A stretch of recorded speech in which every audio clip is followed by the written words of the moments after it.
Okay. for it. So we want to kind of, it's a how-to of how to shop smart at the grocery store. I know a lot of people right now, however, are not even going into the grocery stores, but hopefully some of these tips are still ways to navigate, even if you're using some of the online shopping options to kind of focus on. But we can still remember and visualize the grocery store when we're shopping online even. So want to just aim to give some tips here, and also excited to hear some tips from you guys. So what we're going to talk about today, what's coming is ultimately what we want to focus on is making a plan. Whether you're sitting down to make your grocery list or you are sitting down to order things on your online, it's always important to have a plan, or aim to have a plan most of the time. There's going to be curveballs thrown at you and different things that doesn't make your plan always bulletproof essentially, but we want to work through that. So want to give you, remind you of ways to look at labels. Also, looking for organic items when that's important, maybe when it's not, or giving some ideas there and actually how to find those things. Ways that we can maybe further enhance and adding good ingredients into what we're consuming, ways that, maybe can allow us to then save money, and also kind of maximizing the nutrients that we're getting in through our items that we're choosing. So before you do anything, stop. Do not go to the grocery store. Do not get online. Do not do anything until we have a plan. Okay, so it's important. The plan, you want to plan out your meals, think of different things. And maybe it's not every single meal of the day. Those are very, very well put together people that can do that. So, but maybe it's a matter of that you just focus on, these are my staple items for breakfast that I kind of rotate through. And then maybe you just focus on one meal that you plan for. And maybe that's typically for most people, that is their dinner or supper meal. But maybe your larger meal is lunch or whatever it might be, but you kind of set that out and make, so whether you go grocery shopping once a week, whether you do it for a month, 2 weeks, whatever it looks like for you, try to get some kind of an idea of what you want to have for your meals there. And then, making a list, having that list set out for you. What are you making? How many people are you making it for? All of those different things go into account. If it's just going to be you and your husband, or if it's just you, there was a period of time where my husband traveled a bunch. And so, I didn't need to plan for him being there, or when my kids were a lot littler, their volume of intake was a lot different. So there's things that can rotate in that work for you, or maybe you're going to have family, or you're having, something like that. And I know having people over is, of course, different at this particular time, but thinking about those sorts of things when you are making your list. I always also encourage, do not go to the grocery store or do not shop online hungry. It will never go in your favor. You will purchase things that you think you need at that very moment, or things that just kind of look good or enticing. Or, if you have a long trip from the grocery store, some people have to go into town, or things of that nature that, oh, I'm going to need this snack for the way home, whatever that looks like. And you might end up spending inappropriate amounts of money on something that might not be necessarily needed. Yeah, so then you've got your check and then your shop, making sure that, checking your schedule is another very important thing. Oh, excuse me. Checking your schedule is important. Making sure that you are, looking ahead and finding out what things might get in your way, and so looking at those things, and then shopping the perimeter, all is going to be important. So planning your meals, what does that look like, and making a list? So I kind of have a visual here that might be helpful for you guys. Everybody's got their different way. I've got a nice little kind of chalkboard in my kitchen that I'll just kind of write on, and that works for me. And then it's visually there to remind me what I did. Also, my family loves to see it too. They know what's coming for dinner that night and what to anticipate. So, making sure that, you kind of have a way to write it down, and then you also have your list there. But, checking for deals. I do want to show you guys one thing here. Let me see if I can. I'll get to it here in just a second. I have some websites where you can look at deals here. So checking deals, you know, looking for what things might be on sale, what things you might be able to get in bulk, you know, different things, and then you freeze, you know, what that kind of looks like, making sure you're looking for what deals are at different stores. And that might help you decide if you have options for stores. My little town, we have one option, you know, for a store. So, but, you know, some other areas you have, you know, I know in Tulsa, you know, right, you've got Reese's, you've got Sprouts, you've got, you know, all the different things. They could be literally within, you know, very much across the street or just another half mile down the road or whatever that looks like. And then also Walmart, you know, so it just kind of depends on what deals might be available. You do want to check your calendar, you know, when do I have, you know, if, you know, you've got, when are the grandkids coming over, or when do we have a practice? When do we have something that might get in the way of preparing a meal? So maybe that's when we do a more convenient meal, you know, what that looks like. So making sure that you're looking ahead to those sorts of things.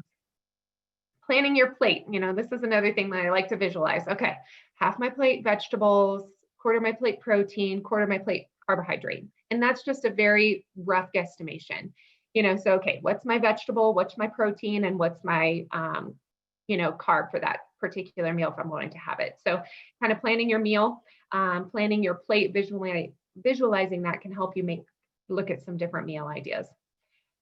Be realistic. You know, there is no degree of perfection in this process. You know, allow yourself some grace. And maybe it's when you do prepare a larger meal, say a soup or something like that, you do put some in a freezer, but you make a little extra so that you can put some in the freezer for the moments that you need a backup plan. You know, thinking of those sorts of different things is going to be very beneficial. So ideally, I know this is really pretty and different things, but when I was talking about visualizing your plate, this is the new American plate. You can see it used to be not as colorful, very much structured in the half and the quarter and different things, but you can see how these things blend together. So the one on your right, you know, you've got some quinoa, you've got some grilled veggies, you've got some roasted veggies, and then some protein. But, you know, the quinoa essentially is a plant-based option that does have protein in it too. So I would encourage maybe, and this can even save some money, of doing some meatless options. But your plate doesn't have to look so much where you got your veggie and your carb and your protein. It can look like a kind of a one pot meal, which would be the left-hand side option. You know, and those sorts of things, you can, you know, play with the ratios of meat and increase the veggies, or maybe add some quinoa to make things go a little bit further too, when we're speaking of budget and different things. So, you know, but looking and aiming for your meals to kind of look of this nature. So I understand it's confusing. It's extremely confusing. So, you know, I love this little animation here, which my little screen here is making it difficult for me. Okay. So, you know, what are you doing, Pop? Oh, I'm reading the ingredients of this food. There is niacin, thiamine, monotrate, riboflavin, maltodextrin, dextrose, monosodium glutamate, disodium glutamate, and the list goes on. And the son goes, isn't food one of those ingredients? So I think that this is very important to, you know, kind of note in the regards of, you know, when we can't read or understand or make any sense of what ingredients are in the food we're about to consume, you know, that is something that can be a lot of things that aren't great for our bodies. So, and it's also very confusing that so many people, the marketing of items and different things can make it very, very confusing. And we think, oh, this has to be better for me, so that's what I need, and that's what I need to pay more for. But what's interesting is things like all natural. The FDA doesn't even have a definition of that. You know, all natural. What does that necessarily mean? It could mean one thing to one company and another thing to another. So, you know, again, looking at the ingredients, trying to minimize those ingredients that you can't even pronounce is really what we ultimately want to be natural, that you know what food is in your product. When it says multigrain and it's posted on there to be wonderful, that is not enough. You know, we want 100% whole grain. That's where you're going to get more fiber. But you can also, we're going to look at the nutrition label, an example here in just a second, that, you know, fiber being very beneficial when we speak to grains. No sugar added. This can be very, deceiving as well, especially with patients that maybe are having to watch their blood sugars. They go and see a juice and it'll say no sugar added. So they think it doesn't have any sugar or not very much in it. So then that makes it easy. And that should be something that I should have. Well, you turn it over and you see that the first ingredient, potentially is sugar or high fructose corn syrup and, whatever it may be. And then you see the carbohydrate being 30 to 45 grams for, just a half a cup or a cup of something. So again, don't be fooled by the things that they're claiming all on the front of these particular items. Another one that's used to be very much talked about quite a bit, maybe about 10 years ago, it's still out there, but I don't see it marketed as much on items, but it's trans fats. Trans fats, the FDA is allowed to round down on the amount of trans fat that is in a serving size. And sometimes they'll make their serving sizes smaller so they can say 0 grams on the nutrition label. But when you look at the ingredients, partially hydrogenated oils, those are trans fats. So even though it can say 0 grams, it could still be in your product. So that is the factory made items and factory made fats there. So, and free range, free range doesn't necessarily mean that they're just wandering out. It could just mean that they're not in a factory or in something along those lines when we speak to different things. So these items, these words, these things can be very deceiving, and it is very confusing. And, we could spend a whole day just talking about only labels, but it's something to kind of research, ask questions, talk to your providers or your dietitians about so that we can help and to clarify things for you just a little bit more. So a nutrition label. So, here, this is a really nice thing for us to be looking at. It gives us steps to looking at a nutrition label. I'm sorry, my number one kind of got cut off when I was making it, but the FDA recently changed how nutrition labels are, how they look, and hopefully being beneficial so that you can catch more eye-catching to understand what kind of product that you're having when we know about the nutrition facts. So the first step is you want to look at what the serving size is. How much am I getting for all the information that's on the nutrition label? So start with, this particular product, a serving size is 1 cup. So we want to think about all this information that we're about to get is for 1 cup of this particular item. Then we find out calories. Calories are an important component, yes, but I think that the rest of the components are just as important as calories. But you can find out roughly about how many calories you're going to get for that 1 cup item. And then you want to do, going down a little bit further, looking at nutrients. So the top items are going to be your fat, carbohydrate, and protein. Those are our macronutrients. So, this particular item has 9 grams of fat. So and then you go over to the right and it'll tell you percentages, which is step 4. But your percentages, this percent of daily value is based on, kind of a 2,000 calorie diet. 2,000 calories isn't appropriate for everyone. It isn't a standard, appropriate thing. If I had 2,000 calories a day, I'm not burning that many calories in a day. So everyone's calorie needs are different. And I think that that's an important component of kind of touching base with your dietitian to learn a little bit more about what your needs are.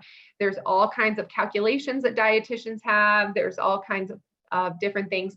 And there's also calculations for different stages of what might be going on with you during your treatment, whether you're undergoing chemotherapy, whether, maybe you've just had surgery, there's all kinds of different things that change our needs. So there's different times when we hone in on different components and what's really important for you. And I'm sure that everyone can say that us dietitians speak like a broken record when it comes to protein. We're always encouraging protein. So, but the percentages on these nutrition facts, they are based on 2,000 calories. So 5% or less is a low, 20% or more is high. So that's kind of these percentages, and they take the certain amount based on that particular amount and consider these percentages. One thing that I do want to look at, the sodium's based on a 2,000 milligram amount. So, standardly, most people are encouraged to kind of maintain roughly about the 2 grams or less a day, or, roughly about 2 grams. Less is very difficult to achieve. But, kind of giving you that range, but you've got sodium there. Carbohydrates, what I think is very important to look at is the fiber amount. Sometimes you will hear people talk about net carbs being something that they're looking at. So what net carbs means is we're taking total carbohydrates minus the fiber. So the more fiber, if you're battling diabetes or trying to monitor your blood sugar or something along those lines, the more fiber that's in your particular product, the more that's going to help with your blood sugar control. So simple versus complex carbohydrates, your simple carbohydrates probably are, well, they will not contain any fiber. So the more complex, you're going to have more fiber in them. And then your protein there. I don't think I touched on fat, so sorry. Back up to the top. So your fat amount there, you have your total fat, but then you can also see that it's broken down into saturated fat. Oftentimes your monounsaturated, polyunsaturated fats, those are going to be the good fats. Those aren't noted on this particular label, but they're going to be all kind of specifically labeled out there that you can kind of see this certain amount that's in those particular items. And then you have your vitamins and minerals down at the bottom. So that's going to give you kind of based on what the dietary reference intake or the DRIs are for people. So again, another thing that's important to note, vitamin D, we are encouraging a lot more vitamin D for patients. So DRIs aren't always appropriate for every single patient. Yeah, so sounds good. I think we'll take questions at the end. I want to see everybody doing okay so far. Any thumbs up? Okay. This is great information. Awesome. Okay. All right. We'll keep going. All right. So another thing that I think is interesting to look at is with your produce is the labels and what do the stickers mean? So what's important to note is it may not specify organic on the item, or maybe you might find one in the store and you're not sure, is it organic? I don't know. And it doesn't have like this particular apple say organic on it. If there is a 9 in front of the number, then it is, so the one on the right is an organic number. I know it says specifically on there, so you could tell the difference there. But the other one is a conventionally grown apple. So not going to be of the organic type. So those are things that you can look at with your produce, and that goes for any kind, not just fruits, it's vegetables as well, different things. While I was doing some research, there was some question about the number 8 in front of, instead of the 9, the number 8 being genetically modified, but all the things that I found is they haven't taken that into the stores yet as far as that goes. So it's not going to specify genetically modified items. So what is organic? Organic defined as being, involving, or producing food grown or making without the use of artificial chemicals. So in that, typically the USDA, what I do want to make sure that everyone kind of looks for is that USDA stamp on products when we consider organic. Because anybody can kind of put it on there, but if you don't see the stamp, then you know that it hasn't necessarily been regulated by the USDA. So I think that that's an important thing to keep in mind. But USDA defines organic as produced without excluded methods, so genetic engineering, ionized radiation, or sewage sludge, produced per the national list of allowed and prohibited substances, and overseen by the USDA National Organic Program, authorized certifying agent, and following all USDA organic regulations. So I think what's important though is it's kind of a 95%. You're never going to get, unless you get it from a farmer or somebody that's growing it in their backyard, which is where farmers markets can be very beneficial. And then you can talk to your farmers a little bit more, or, maybe if you're in a smaller area, you speak to, a friend that's growing something and that things are being produced actually organically. So it's one of those things that's kind of tough in regards to defining organic.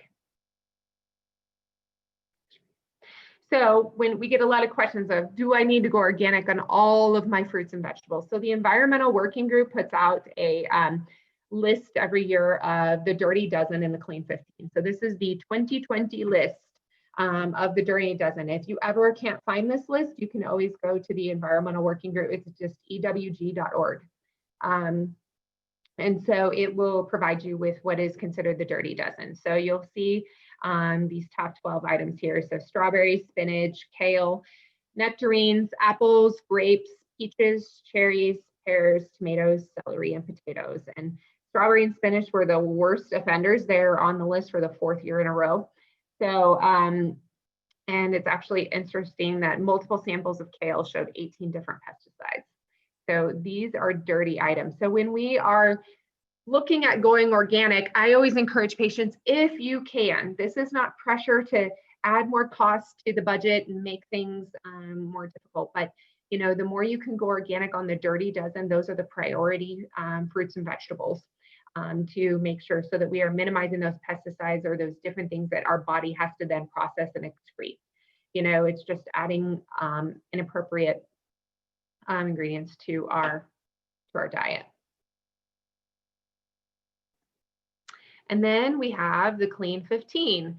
So you can, these particular fruits and vegetables tend to be cleaner conventionally grown. It doesn't mean they are 100% clean, but they tend to be cleaner. So that they have the least pesticides and residues. It doesn't mean it, they have none. So it's something to think about, but it allows for where going organic may not be necessary. But I do want to say that I have patients come in and say, I'm going to do everything organic. I'm not here to talk you out of it. You know, it is fine to do. It's just a matter of, you know, where you can kind of cut some corners in relation to cost. So avocados, sweet corn, pineapple, onions, papaya, sweet peas, frozen ones, eggplants, asparagus, cauliflower, cantaloupe, broccoli, mushrooms, cabbage, honeydew, and kiwi. So, and again, it's that USDA badge that we want to make sure that we're putting, making sure that that's on there to make sure that those items are being monitored in relation to the pesticides and different things that are used. Almost 70% of the Clean 15 samples had no pesticide residues. So this is something that is important to, you know, and the Environmental Working Group is working hard to test these things.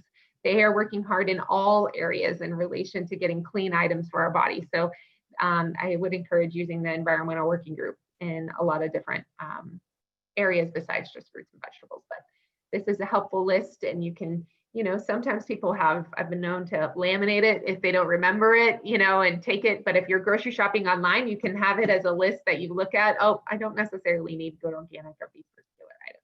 So what I have found is the ones that are very dirty, you can do a smidge of a taste test to a conventionally versus organically grown Dirty Dozen one, and you will actually, it's very amazing to me how you can actually taste the difference of a organically grown item versus conventionally grown. But that's just, maybe my tasters are on point because this is what I do every day. So anyway, not sure.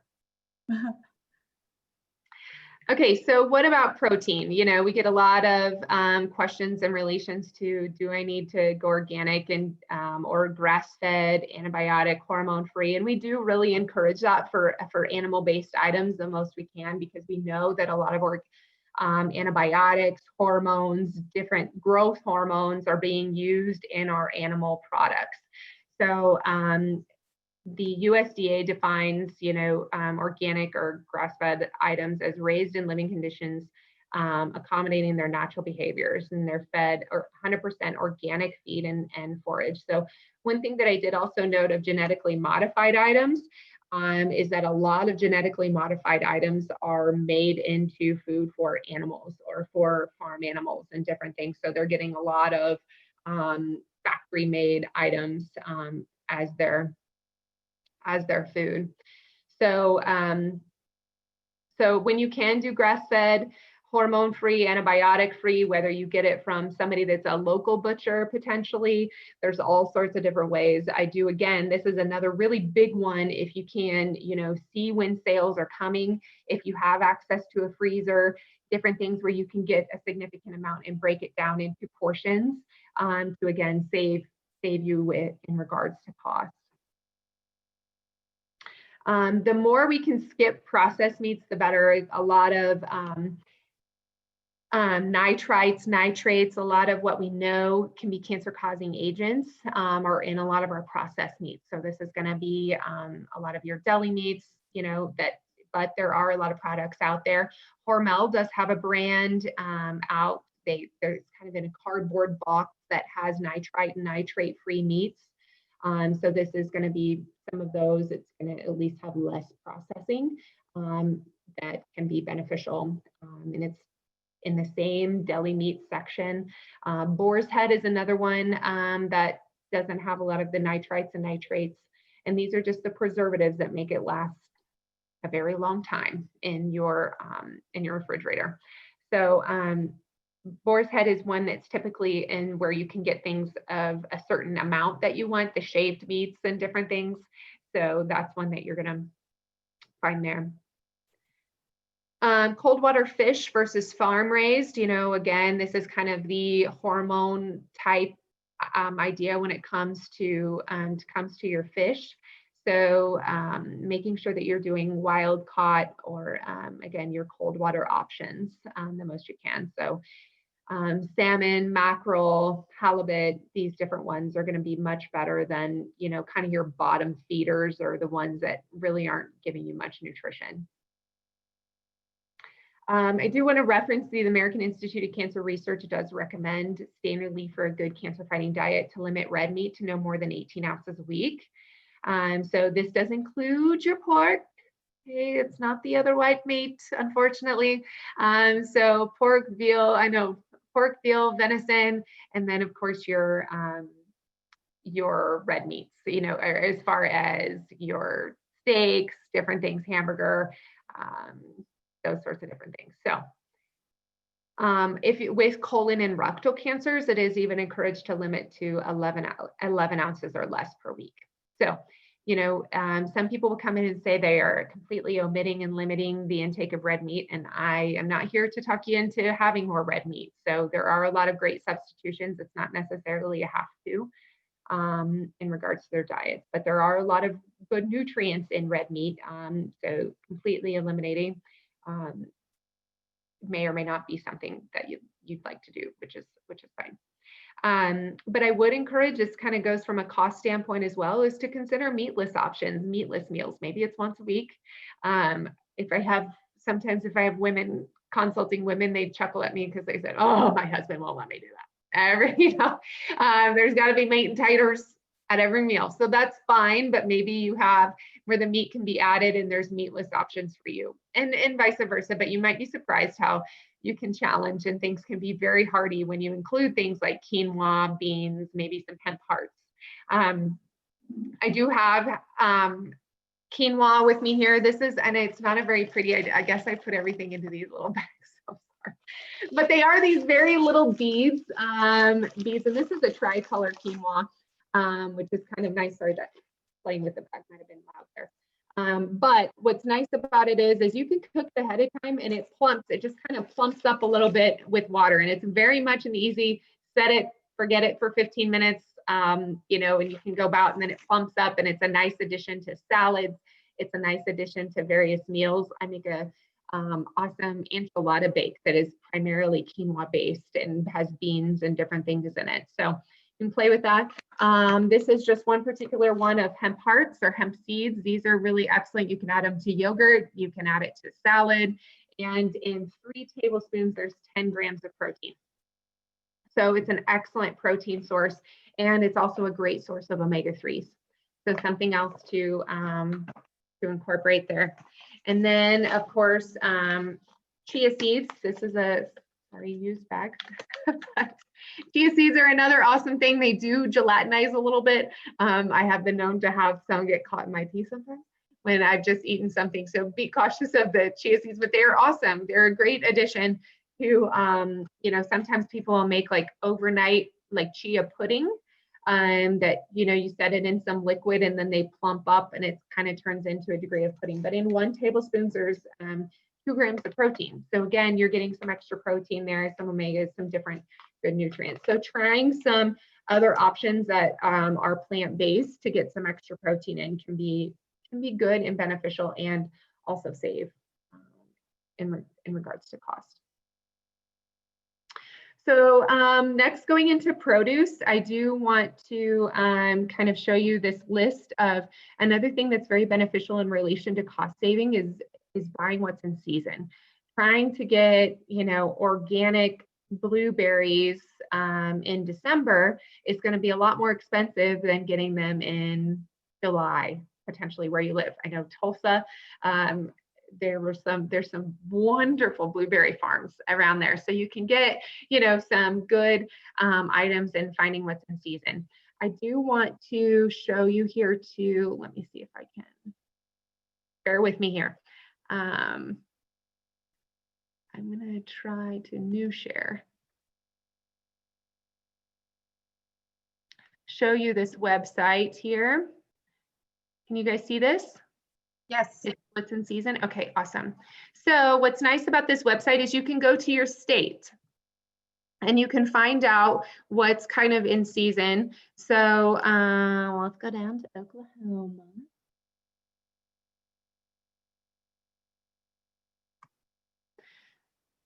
So you can find, and you can look at, I know people from all over. Could have done Arizona too. I know. But you can kind of see, I'm biased to Tulsa, sorry about that. So you've got your different products, and these are just some different items that you can see, roughly what's going to be in season at different times. So it kind of gives you that information here, going through a big majority. So another idea, and you can just search, state seasons and find these different options, go from there. So, okay, let's try to go back to my presentation here.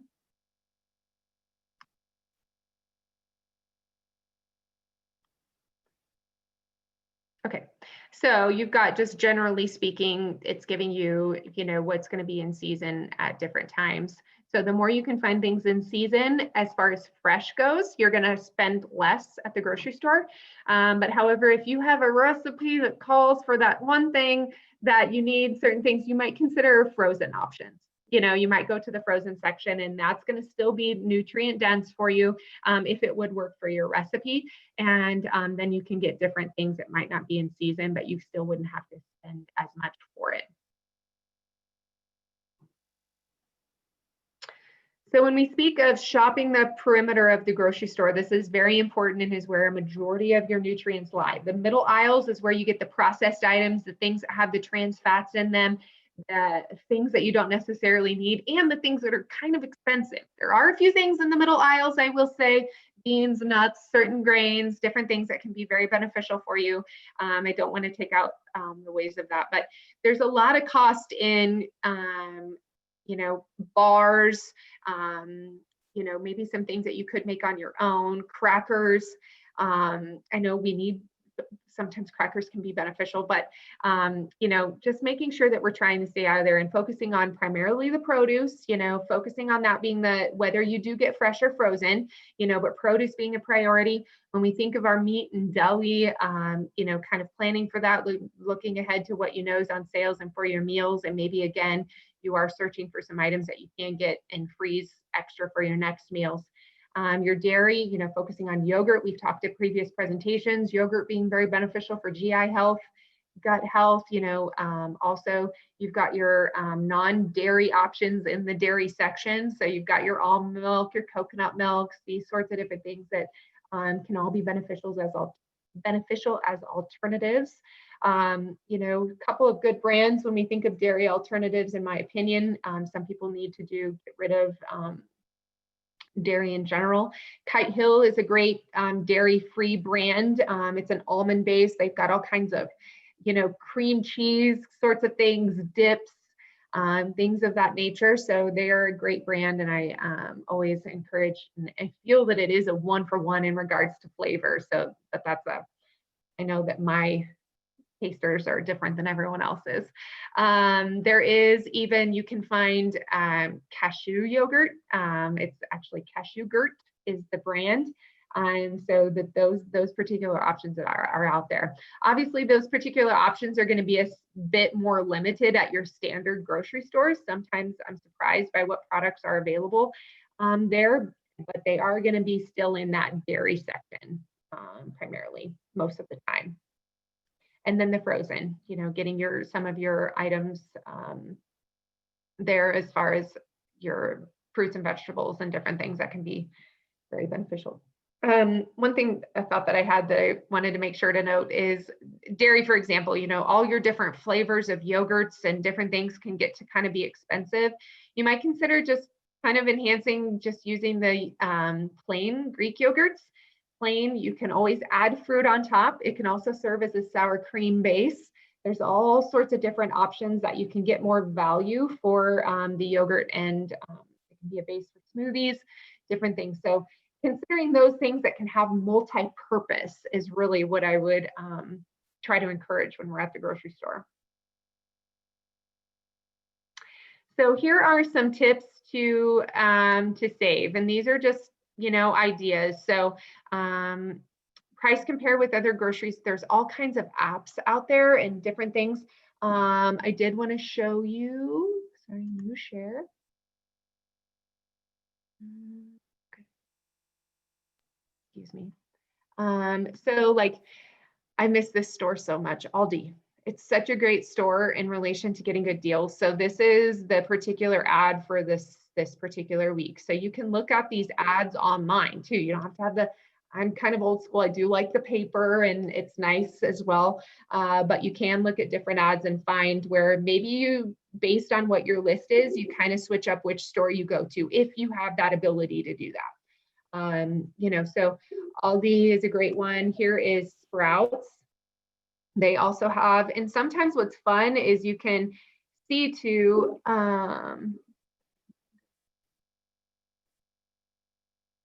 you can also see maybe where some new products are that you might really like to see. You might like to try, you know, this is a new year for, you know, eating cleaner, potentially different things like that. People are always kind of considering weight loss, but you always find out maybe what new products might be something that you want to try based on what you're following. So it's always nice to potentially use websites and apps and different things to be helpful. Okay, back to the presentation here. All right. I kind of love this idea. If you're really on a budget and you only have $50 to spend when you go to the grocery store, consider carrying a calculator with you. And if that seems very cumbersome, your phone has a calculator. Your phone has it. So, you know, you can go in, and every time you add something to the basket, you're adding that in so that it isn't like what happens once you get to the checkout counter, which happens to me far too often. But it is something that, you know, can be helpful. Something also too that can help control how much you're shopping for, so that items that maybe you don't need creep into your cart, is you just go in with a small cart. Or if you have 4 items on your list, you just get the little, you know, one that you can carry on your arm. So only those 4 items, because if you start going down or searching or doing whatever you're doing, you might end up with an inappropriate amount of things in your cart. You know, consider, you know, potentially investing in a vacuum sealer. This is again where you can put things, if you have the storage for it, that you get, you know, when there's meat sales or, you know, different kinds of sales, that you can put things in the freezer. That can be very helpful. Consider, you know, looking down or looking up in the aisles, because that's where you're going to find more of your generic items. It's all a marketing thing here. You know, your things that are in the middle, or what's very interesting is you'll find that a lot of the sugary cereals, this is just for kids, they're going to be like at a particular level where they catch their eye, and all very much marketing. So bottom, or the outer aisles are different things where there's not going to be as much high calcium. Consider going generic. Generic doesn't necessarily mean bad. Just again, read those nutrition labels, read the ingredients, read the different things. But generic, you're probably going to save some money. Sometimes when people are trying new items or maybe trying something that they haven't had before, you might want to just experiment in the bulk aisle. Some grocery stores don't have the bulk aisle, but if you're trying maybe a new nut that you haven't had before, your recipe only calls for 1/4 of a cup. You don't need to get, the big bag of something. Or if you've never had quinoa before, maybe you try just a little bit and see if it's even something you want, so that you don't end up spending $4 or $5 on an item and then you don't like it. So, and I say that sometimes for patients, and I know we're speaking of trying to minimize this, but sometimes just from a convenience factor, different protein bars, same thing. Go somewhere where you can try just one versus getting a 6-pack of it, or your oral nutrition drink, same thing. Get one, you can get one in the cafe at on site at the facilities before you go and purchase a whole bunch. That's really what we're trying to not add more cost to you the best we can. Consider dried beans instead of canned beans. Again, I know this is a little bit more work, but as you get used to incorporating these things into your routine, you might notice that it becomes a lot easier and you can save a lot of money.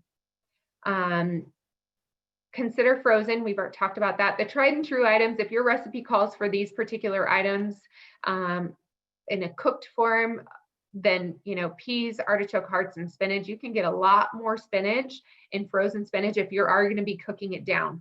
Obviously, if you need the fresh, the frozen isn't going to work, but there are some recipes that you don't necessarily have to have the fresh items, and you're going to get a lot more for your money in the frozen items. Get bulk bag of potatoes. This is just an example. If you buy just individual amount of potatoes, it might be $1.69 per pound. Versus $3.99 for a 5-pound bag. So you're saving yourself some money if that works for you. Again, I'm not saying that you have to do the larger bag, but if you're going through them pretty quickly, then that might be something that you do instead of just buying a big bag of them. Consider washing your own lettuce or spinach or different things, buying the ones that are already washed and whatnot. You're going to spend a lot more money than if you were to go over to the fresh or it's all fresh, but I'm saying go over to the other area where you're getting the certain amount that you want per pound.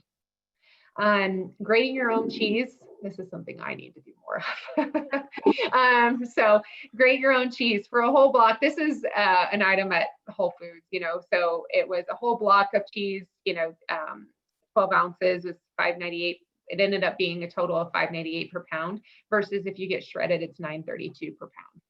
So thinking about how you can save almost, 50% if you were to grate your own, which it's also very good exercise. You can switch. I'm just kidding. But that might be what also covers you. Yeah. Question about the shredded cheese. Is it, if you get shredded, is it coated in something, or is it really truly just shredded in? It should be just shredded. Just shredded. I didn't know if it was coated in something, so no, I don't know. It shouldn't be. No.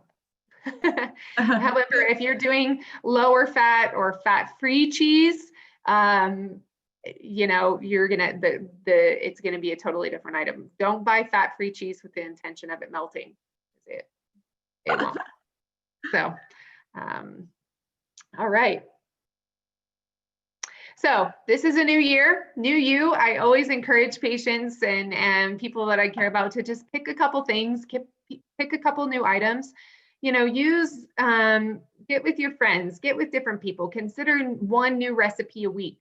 Or if you have an ingredient, if you're going to your pantry and you're trying to save money by not having to go back to the grocery store, maybe you have a lot of quinoa and it's like, oh, okay, I'm going to search, one of my favorite places to go just from a quick and easy is Pinterest.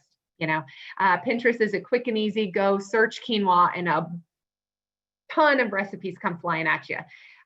So it's just an easy way, or maybe it just curbs you to get some ideas. Maybe you don't have every single ingredient that you need, but you can make a variation of it with the things that you have at home. So just definitely, enjoy it. Or, oh, I got these hemp hearts. What am I supposed to do with those? Okay. So you can search Pinterest or, do some different things or online. There's all kinds of different ways that you can do that, but it's fun. It can be fun. I know that I tried to find a picture of somebody starting to walk into the grocery store, and it's just like, oh, so daunting. But if you've got your plan and you've got your list and you've got your stuff, it can be a lot less daunting than otherwise. And if you're shopping online, sometimes the nice thing about shopping as online is you can kind of start your list. Because most places that I've experienced, you have until midnight the day before you buy your items that to kind of alter things. So, or the day midnight before you pick them up, excuse me. So you have to reserve your time slot, and then, but you have some time to kind of work on and add to or remove from your list. So playing with that just a little bit, it might make things just a little bit easier, something that you can work through. So. All right, get back